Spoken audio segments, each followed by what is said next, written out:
एकदम अगाडि बढाएर लानुपर्छ। म 18 सालदेखि एमाले तर यो वर्षदेखि मेरो चित्त बुझाएको छैन।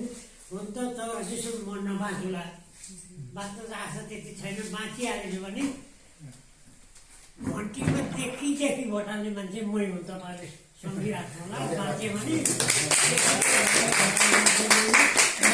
एमालेमा आबद्ध भन्दा नि अब पार्टी पहिलेदेखि नै अब झोला पुग्यो पनि के गर्यो साध्य भएन।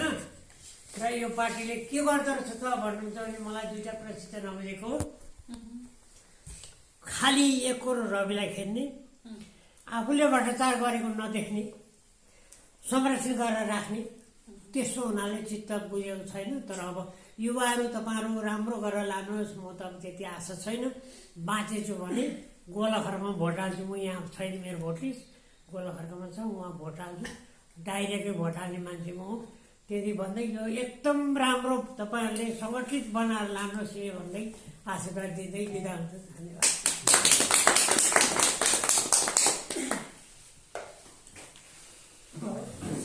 मेरो नाम खड्बहादुर बस्नेत।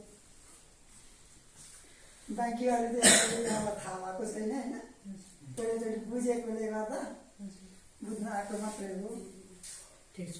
त्यसले गर्दा अब बुझ्दै जाँदा थाहा हुन्छ नि त।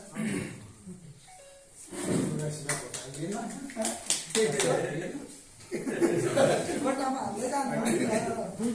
मेरो धर्मबहादुर मगरको त्यो माइसा, मेरो घर चाहिँ तल के अरे फुलबारी पर्छ। अनि यो